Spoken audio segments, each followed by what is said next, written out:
नाज़रीन आदाब, न्यूज़ 18 उर्दू के बेहद ख़ास प्रोग्राम चलती रहेगी ज़िंदगी में मैं हिना ज़ुबैर आप सभी का तहे दिल से इस्तकबाल करती हूँ। नाज़रीन, जैसा कि हम हमेशा कहते हैं कि कोरोना से नहीं डरेगी ज़िंदगी, कोरोना से हर पल लड़ेगी ज़िंदगी, अब बिल्कुल नहीं थमेगी ज़िंदगी, क्योंकि आगे ही आगे बढ़ेगी ज़िंदगी। जी हाँ, ज़िंदगी का नाम ही आगे बढ़ना है और इसीलिए हम ये ख़ास सीरीज़ लेकर आए हैं जिसमें हम आपकी मुलाकात करवाते हैं कुछ ख़ास शख्सियात से, कुछ ऐसे लोगों से जिन्होंने कोरोना के दौर में हमको जीना सिखाया, इंसानियत से प्यार कैसे किया जाता है ये सिखाया, ड्यूटी भी अदा करते रहे, साथ ही साथ इंसानों के भी काम आते रहे। और नाज़रीन, इस प्रोग्राम में हम एक डॉक्टर से भी आपकी मुलाकात करवाते हैं।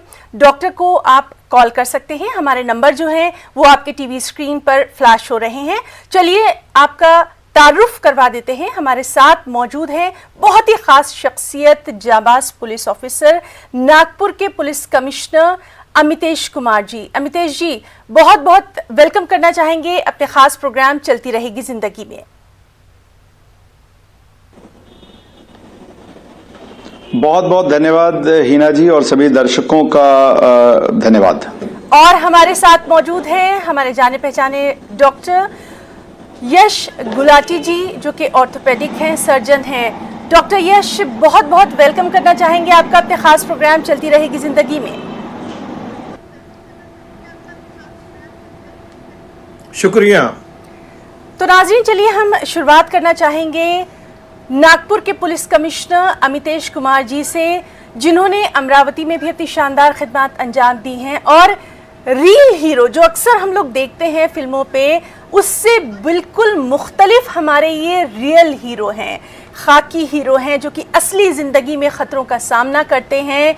और जैसा कि हम सभी जानते हैं कि सबसे बड़ा ख़तरा कोरोना का रहा। सर, आपसे जानना चाहेंगे, कोरोना का दौर एक ऐसा दौर रहा जो हम सभी ने पहली बार देखा था।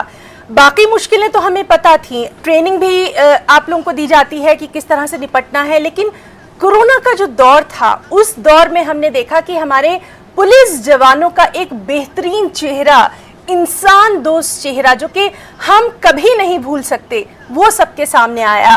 कितना मुश्किल रहा आपके लिए वो वक्त?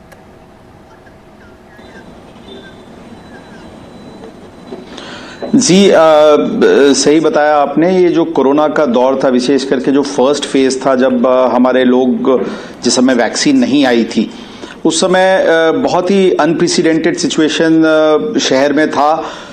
नागपुर में जो फर्स्ट फेज आया था, वेव कोरोना का आया था, वो काफ़ी देर से आया था, अगस्त सितंबर के दरमियान, और उसी समय मैं नागपुर में आया था। जी जी।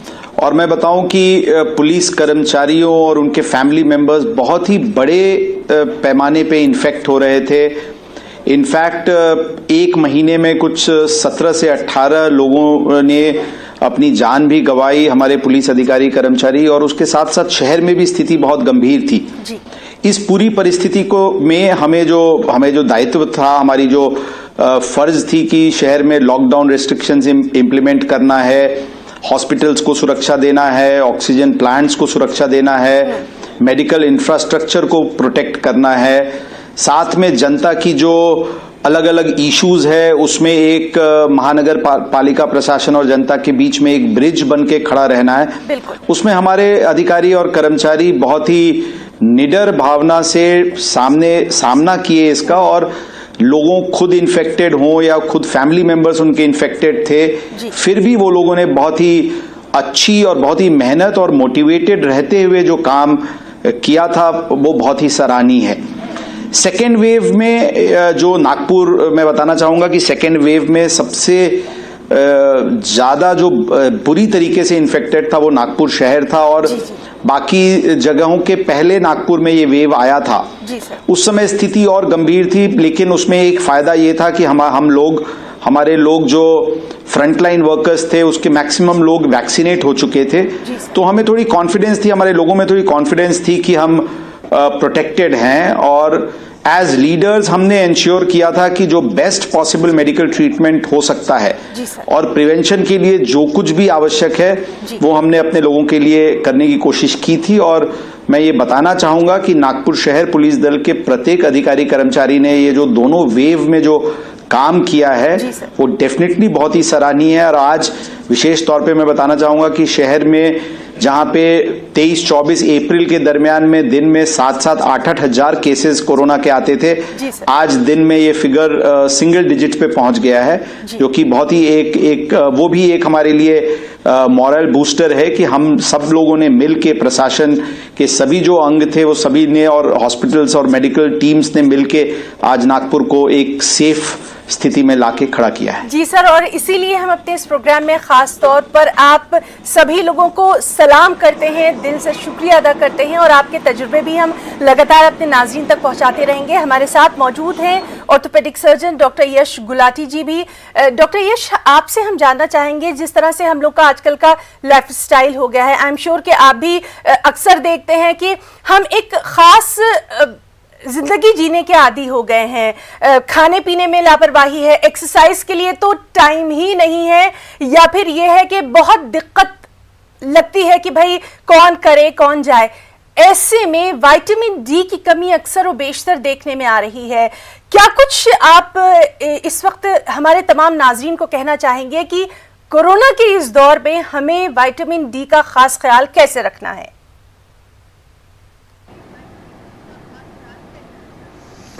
देखिए, विटामिन डी एक बहुत ही इम्पॉर्टेंट जो है हमारे शरीर के लिए है। ये न सिर्फ जो कैल्शियम है वो हड्डी तक ले जाता है और हड्डी को मजबूत करता है, बल्कि इसको कई और चीज़ों में भी पाया गया है कि इसकी रोल है। जैसे कई लोगों ने बोला डायबिटीज़ में भी रोल है, कुछ कैंसर में भी इनका रोल आजकल सोच रहे हैं कि शायद है। तो ये विटामिन डी बहुत इम्पॉर्टेंट है। तो विटामिन डी बनता कैसे है? जब हम बाहर जाते हैं और जो सूरज की किरणें होती हैं उसकी जो अल्ट्रा वायलेट रे होती है वो जब हमारे शरीर को लगती हैं तो विटामिन डी बनता है।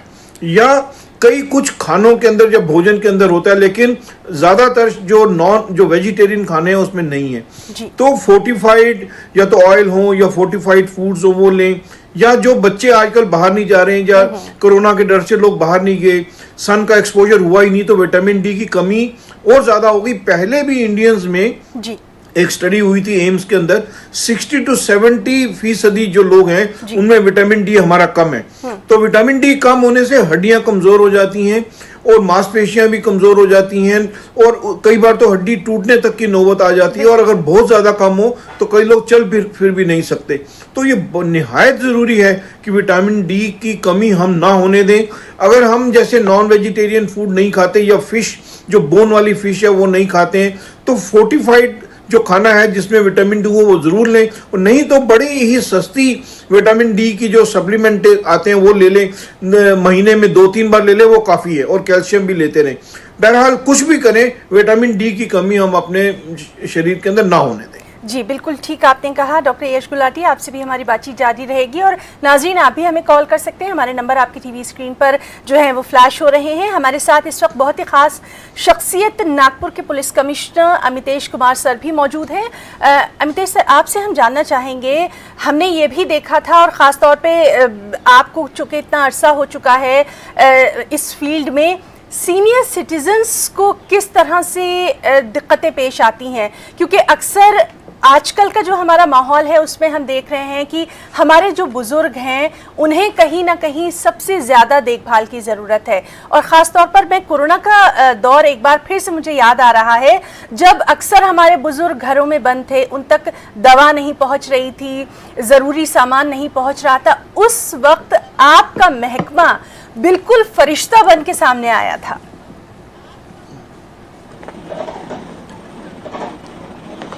जी हाँ, ये बहुत ही इम्पोर्टेंट प्रश्न आपने पूछा। ये हमने फर्स्ट वेव में और सेकेंड वेव में दोनों समय जो सीनियर सिटीजन्स हेल्पलाइन है उसको हमने एक्टिवेट किया था और उस पर ज़्यादा स्टाफ लगाया था, विशेष करके मैक्सिमम लेडी कांस्टेबल्स हमने लगाए थे उसमें।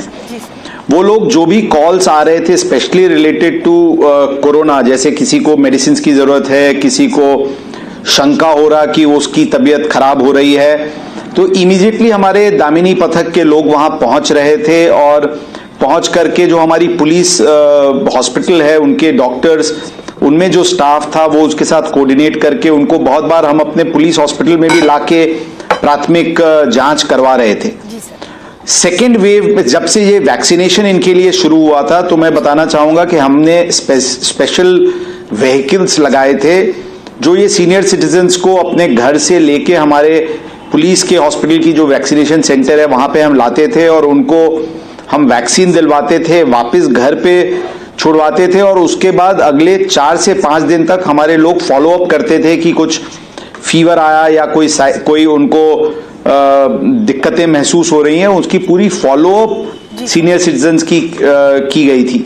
बहुत ही पॉजिटिव एक ये पहलू था और लोगों की डेफिनेटली इससे कॉन्फिडेंस पुलिस विभाग में बढ़ी थी और बाद में काफी सारे कॉल्स आने लगे थे, बट हमने अकॉर्डिंगली अपना स्टाफ बढ़ा करके इस पूरे तबके को हमने केटर करने की कोशिश की थी। जी सर, बिल्कुल। सर, आपसे एक और बात भी जानना चाहेंगे। हमने ये भी देखा है कि अक्सर जब मुश्किल वक्त होता है तो उस वक्त आपको अपने जो आपकी पूरी टीम है उसको भी मोटिवेट करना है, साथ ही साथ उनके परिवार वालों का भी खास ध्यान रखना है, क्योंकि ड्यूटी तो बहरहाल निभानी है और बहुत बड़ा ये चैलेंज रहता है। किस तरह से आप इसको टैकल करते हैं? हमने बहुत सारे स्टेप्स लिए थे अपने लोगों को सेफ रखने के लिए, अपने लोगों को मोटिवेटेड रखने के लिए, अपने लोगों को अगर कुछ तकलीफ आए तो बेस्ट पॉसिबल मेडिकल ट्रीटमेंट दिलवाने के लिए, इसके लिए बहुत सारे उपाय योजना किए गए थे। फॉर एग्जाम्पल, जब वैक्सीनेशन शुरू हुआ तब हमने पुलिस कांस्टेबल्स को तो दिलवाए वैक्सीन, उनके लाइंस में हमने कैंप्स ऑर्गेनाइज करके लाइंस में उनके रिलेटिव्स को हमने वैक्सीनेशन दिलवाए। जब शुरू में कोरोना नागपुर में बहुत तेजी से फैल रहा था, तब हमने एक बल्क मैसेजेस दे करके क्या उनको प्रिकॉशनरी मेजर्स लेने चाहिए, जैसे स्टीम इनहेलेशन हो या विटामिन्स हो या मास्क का और सैनिटाइजर का यूज करने की जरूरत हो, वो पूरी बल्क मैसेजेस के द्वारा हम उनको सेंसिटाइज कर रहे थे। हमारे पास कोई भी अगर पॉजिटिव की या कोई सिम्टम्स किसी को आ रहे थे तो उनको इमीडिएटली हमने एक police hospital, dedicated Covid hospital police के लिए शुरू किया था। उसमें इमीडिएटली उनको लाया जा रहा था, आइसोलेट किया जा रहा था, उनको इमीडिएटली ट्रीटमेंट स्टार्ट किया जा रहा था। तो इस प्रकार के जो स्टेप्स, उसके बाद मैं बताना चाहूंगा कि जब ये सेकेंड वेव में मार्च, अप्रैल, मई का जो महीना था, नागपुर की गर्मी से अगर आप वाकिफ हैं तो यहाँ की स्थिति बहुत ही गंभीर रहती है और उस समय हमारे लोगों की जवाबदारी थी कि वो लॉकडाउन इन्फोर्स करें। लेडीज और मेन दोनों प्रकार के लोग डिप्लॉयड रहते थे। हमने वैनिटी वैन्स बॉम्बे से हायर करके मंगवाए और जहां जहां पे जंक्शंस इस प्रकार के जो लोग हमारे डिप्लॉयड रहते थे वहां वैनिटी वैन्स लगाए गए ताकि वॉशरूम्स की सुविधा हो सके, बीच बीच में लोग आराम कर सकें। ये सब एक स्टेप था। हमको एज लीडर्स हमको ये प्रूव करना था और अपने लोगों में कॉन्फिडेंस दिलाना था कि हम उनके साथ हैं। सीनियर ऑफिसर होने के बावजूद हम लोग खुद जा करके नाका पे घंटों अपने कर्मचारियों के साथ खड़े रह के ये सब इन्फोर्समेंट करने की कोशिश करते थे। उसके बाद जैसे ये रैपिड एंटीजन टेस्ट था, इसकी हमने बहुत ही लार्ज स्केल पे यूज की। पुलिस स्टेशंस में रेगुलर पीरियोडिक कैंप्स होते थे ताकि अर्ली ट्रेस हो, अर्ली डिटेक्ट हो, तो फिर अर्ली आइसोलेशन हो ताकि वो ज्यादा नहीं फैल पाए। हम जब आरोपियों को लाते थे तो अरेस्ट करने के पहले हम उनकी रैपिड एंटीजन टेस्ट कराते थे। अगर वो पॉजिटिव पाए जाते थे तो उनको क्वारंटाइन सेंटर भेजा जाता था। अगर नेगेटिव आते थे तो ही अरेस्ट करने की प्रक्रिया शुरू की जाती थी। फिर हमने नाकाबंदी के दरमियान रैपिड एंटीजन टेस्ट शुरू करवाए ताकि जो सुपर स्प्रेडर्स हैं, जैसे स्विगी या जोमेटो के जो डिलीवरी बॉयज हैं या ऑटो रिक्शाज वाले हैं या बस ड्राइवर्स हैं, ये लोग जो रास्ते पे फिर घूम रहे थे, उनकी रैपिड एंटीजन टेस्ट कराई जा रही थी ताकि वो सुपर स्प्रेडर्स को आइडेंटिफाई किया जा सके। तो इस प्रकार की बहुत सारी steps as a social responsibility, as a professional responsibility और एक हमारे फोर्स को मोटिवेटेड लेवल पे रखा जाए ताकि वो मैक्सिमम प्रोफेशनल आउटपुट दे सकें।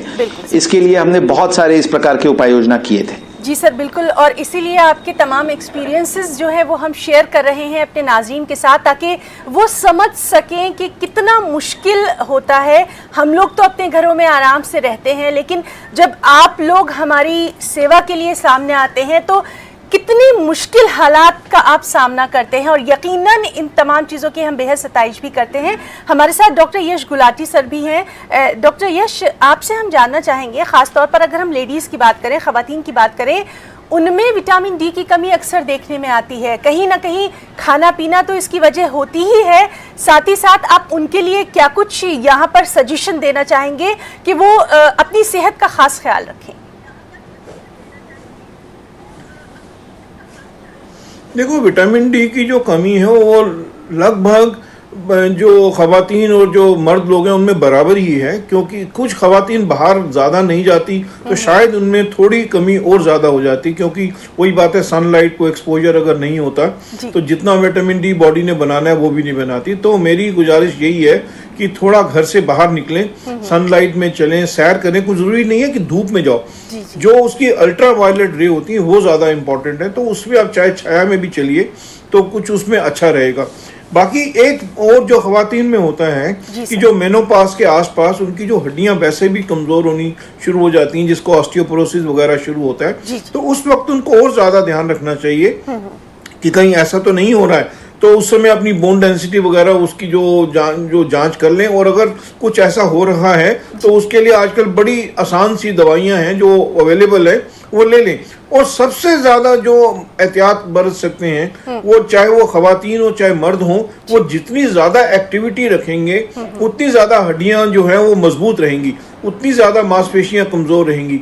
तो अपना कुछ एक्सरसाइज करें, कुछ सैर करें, एक्टिव रहें। चाहे कोरोना का दौर था या है तो उसके अंदर भी वो घर के अंदर एक्सरसाइज करते रहो। और मैंने एक चीज नोटिस करी कि कोरोना के बारे में हमने पास्ट टेंस में बातें करनी शुरू कर दी हैं। ऐसा बिल्कुल नहीं है, और हमें एहतियात वैसे ही बरतनी है, क्योंकि आप देखिए केरल में 20,000 केस रोज हो रहे हैं, दिल्ली में भी 85 केस हुए हैं। तो अभी हम कोरोना के बारे में पास्ट टेंस में बात ना करें। ये एक छोटा सा वेव नीचे आई है, ये कभी भी अपना जो सांप की तरह सर उठा सकती है। तो एहतियात में बिल्कुल पूरी तरह हमें कोई कोताही ना बरतें, और चाहे घर के अंदर हो चाहे बाहर हो, एक्सरसाइज करते रहें, जितनी सनलाइट ले सकते हैं लेते रहें, और अपनी एक्टिविटी जरूर रखें, ताकि आपकी हड्डियां मांसपेशियां जो कमजोर ना हो। और बाकी चलते फिरते रहेंगे, एक्सरसाइज करेंगे, डायबिटीज भी कंट्रोल में रहेगी, ब्लड प्रेशर कंट्रोल में रहेगा, आपका मोटापा नहीं आएगा। तो एक्टिविटी अगर मैं एक वर्ड कह दूं आज के प्रोग्राम में तो वो काफी रहेगा कि एक्टिव रहिए। ये बहुत एक्टिव रहिए, और कोरोना के जो प्रोटोकॉल्स हैं उनका भी खास ख्याल रखिए। चलिए अब हम बात करने की कोशिश करते हैं अपने एक कॉलर से जो कि हमें कॉल कर रहे हैं। हेलो हेलो हेलो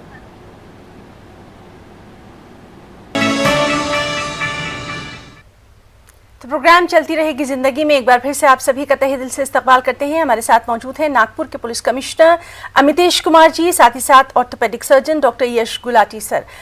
दोनों का एक बार फिर से हम इस्तकबाल करेंगे। और अमितेश सर, हम आपसे जानना चाहेंगे, चूंकि हम जानते हैं कि नागपुर एक ऐसा शहर है जहां पर जो फेस्टिवल्स हैं वो बहुत दिल से मनाए जाते हैं, खूब मनाए जाते हैं, लेकिन कोरोना की वजह से, जिस तरह से हमारे साथ अभी डॉक्टर यश गुलाटी भी ये बात कह रहे थे कि हमें भूलना नहीं है कि कोरोना अभी भी है, तो बाजारों में भीड़ भाड़ को रोकना, लोगों को कंट्रोल करना, कहीं ना कहीं बहुत ज्यादा दिक्कत जरूर आपको पेश आती होगी अभी भी।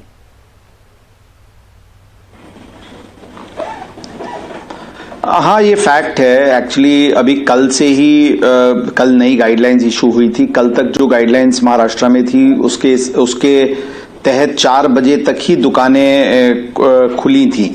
अब ये रात 8 बजे तक खोली जाएंगी। डेफिनेटली ये जो हॉकर्स और शॉपकीपर्स की जो कंजेशन रहता है कुछ मार्केट प्लेसेस में, डेफिनेटली वो एक डेंजरस चीज है, वो एक डरने वाली बात है।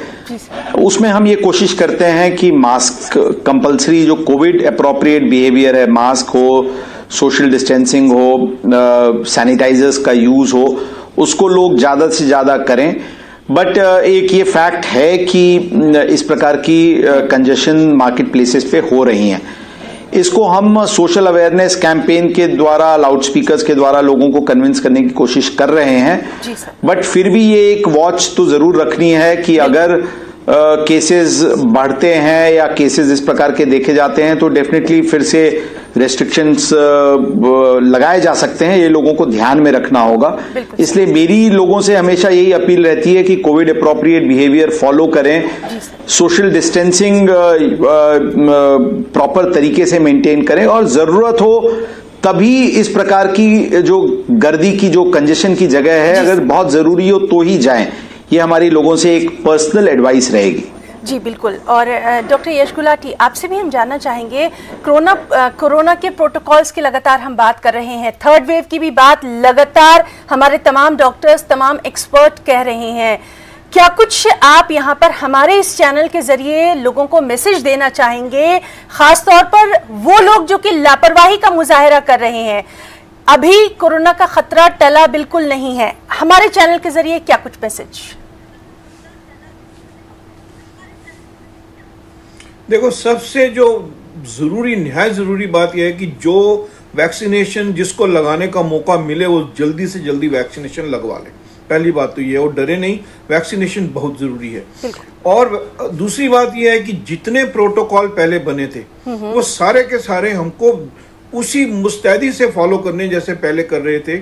सोशल डिस्टेंसिंग है, मास्क पहनना है, हाथ वाथ नहीं मिलाना एक दूसरे के साथ में, और दूरी बनाए रखना है, जो है 6 फुट की दूरी जरूर बना के रखना है। पार्टियां वाटियां अभी मत करो, अभी गले वले मत मिलो, और ये फेस्टिवल्स वगैरह फिर आएंगे जिंदगी में, फिर मना लेंगे। अभी ये दौर ऐसा है कि हमें इस दुश्मन से अपने आप को बचाना है। ये सारी बातें बाद में हो जाएंगी। अगर जान है तो जहान है, अगर जान ही नहीं रहेगी तो बाकी चीजें कैसे करेंगे? आप ये देखिए, ये वही बात है कि अगर हम लापरवाही बरते हैं तो ये वही बात है कि अब सड़क पे अगर आप शराब पी के या उल्टी सीधी गाड़ी चलाते हैं, अपना नुकसान तो आप कर ही रहे हैं, आप दूसरे का भी नुकसान कर रहे हैं। तो ये आपकी सोशल रिस्पॉन्सिबिलिटी है, न सिर्फ अपने लिए बल्कि दूसरों के लिए भी ये सोशल रिस्पॉन्सिबिलिटी है कि सारे एहतियात आप बरतें।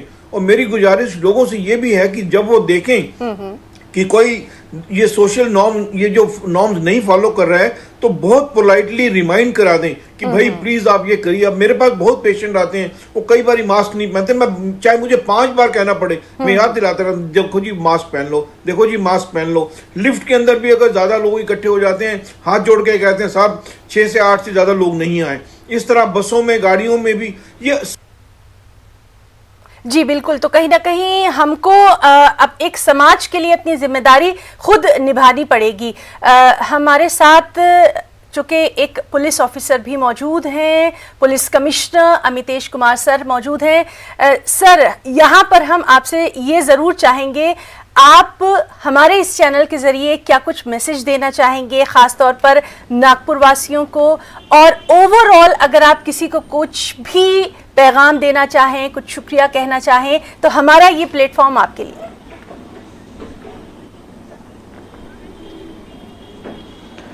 Thank you Hina. मैं सिर्फ यही बताना चाहूँगा, जैसा मैंने पहले बोला, आपने बताया कोरोना का जो थर्ड वेव है इसका खतरा अभी टला नहीं है। कोरोना अलग अलग वेरिएंट्स की चर्चा लोग कर रहे हैं। मैं ये बताना चाहूँगा कि कोविड अप्रोप्रिएट बिहेवियर, विशेष करके मास्क, सोशल डिस्टेंसिंग, सैनिटाइजर्स, इसकी हैबिट लोगों को कायम रखनी पड़ेगी। कृपया करके इसका पालन करें। जो फ्रंटलाइन वर्कर्स हैं, जो हेल्थ केयर वर्कर्स हैं, जो पुलिस है, प्रशासन है, ये पूरी तरीके से लोगों की सुरक्षा के लिए तैनात हैं। जो भी अगर वेव आता है तो आप ये कॉन्फिडेंस रखिए कि पुलिस विभाग और प्रशासन उस चैलेंज को भी विन ओवर करने के लिए पूरी तरीके से सक्षम है। लेकिन इसमें जनता की सहयोग जी बिल्कुल, और लोगों को तमाम तर जो कोरोना के प्रोटोकॉल से उनका खास ख्याल रखना है। और इसी के साथ हम आप दोनों मेहमानों का इतना कीमती वक्त देने के लिए तहे दिल से न्यूज़ 18 उर्दू की पूरी टीम की तरफ से बहुत बहुत शुक्रिया जरूर अदा करना चाहेंगे। और नाजरीन, इसी पैगाम के साथ कि चलती रहेगी जिंदगी, आज का हमारा प्रोग्राम इख्तिताम पजीर होता है। आदाब।